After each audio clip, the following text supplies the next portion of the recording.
Well, it's that time again. Time to head on out and visit with an old friend. So push yourselves back, loosen your belts, and get ready for another culinary adventure. Hi, I'm Fi Gary, or just Fi, and we're rolling out. Heading for America's greatest hole-in-the-walls, grease pits, and dumps. This trip, it's Help for Haiti. From a school over in Costa Mesa, where students looked for a way to do their part to help the unfortunate victims of the Haitian earthquake of 2010. That's all right here, right now, on Hole-in-the-Walls, Grease Pits, and Dumps.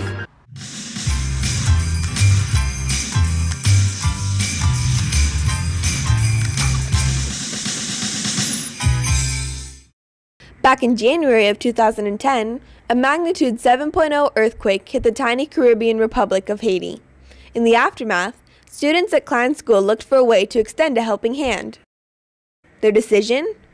Cook a spaghetti dinner to sell to families and use the proceeds to send to Haiti. Now, this isn't the first time they've gotten out of the classroom to help. In 2004, they raised money for tsunami victims in Thailand, sending their own ambassador to hand-deliver the gift. Then in 2009, they held a run-a-thon where they again raised money to benefit the Amazonian Ecological Preserve. This time, it was into the kitchen to make some dough. So, where does this recipe come from? Oh, it's just something we've been developing through the years. We'll try a little this and that every now and then, and if everybody likes it, we'll go with it. I look forward to seeing some of that, this and that. That's that 20% fat content to keep the flavor up. That's 33 eggs. That's 33, not 32, not 34. Now we have some oregano.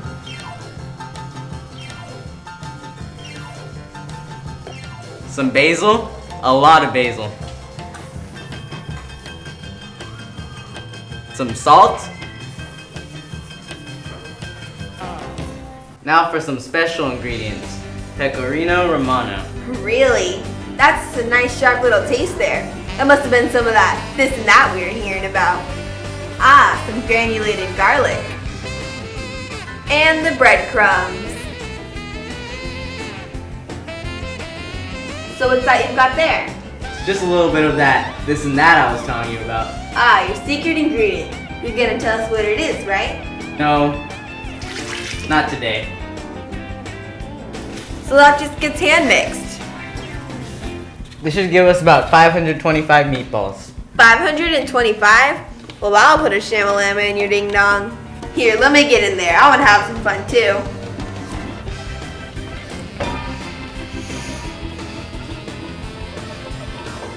And they crowned me to be the official meatball weigher.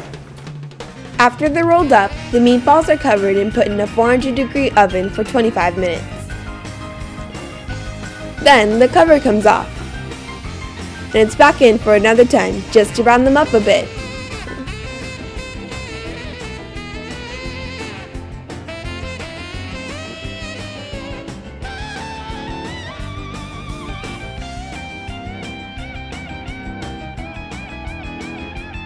Wow, look at that!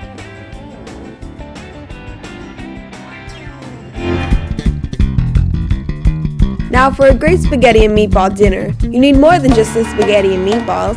You need a little something that has a slew of ingredients to give it a shot in the arm.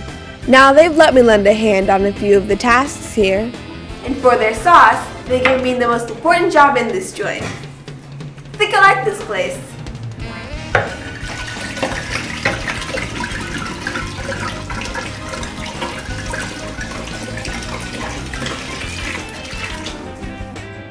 While all that's going on, an all-time favorite's in the making too.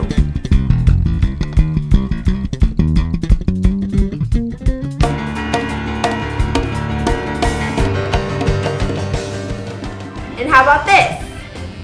Enough garlic bread for 176 meals. Well, we've got the whole team working at it now, in full Model T assembly line mode. You've got your pasta prepper and serving sizer, the saucer, and the meatball maniac. When you roll these, you gotta roll them loose so they cook evenly all the way through. You know, I've been watching this operation a little too long. I just gotta do it. Oh man, that Romano in there, and especially that this and that they're using, these little buggers are caged. Hold on a second, let me grab another one.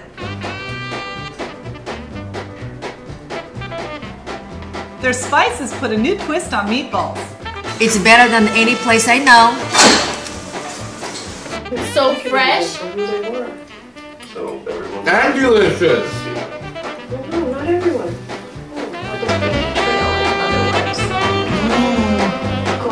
I absolutely love it.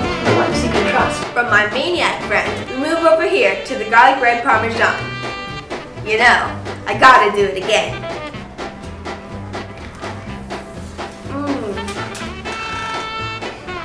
That mozzarella with the fresh crushed garlic,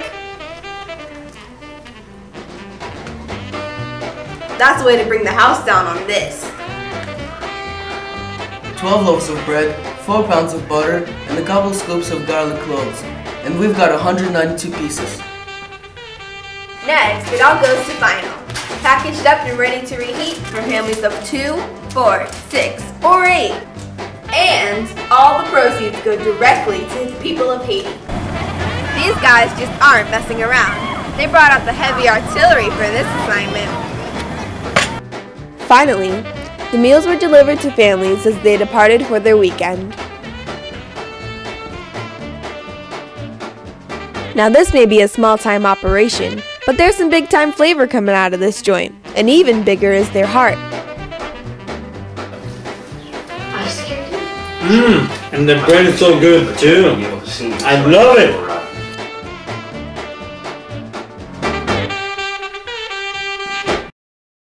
Well, that's it for this episode of Hole in the Walls, Greasepits, and Dunks. See you next time.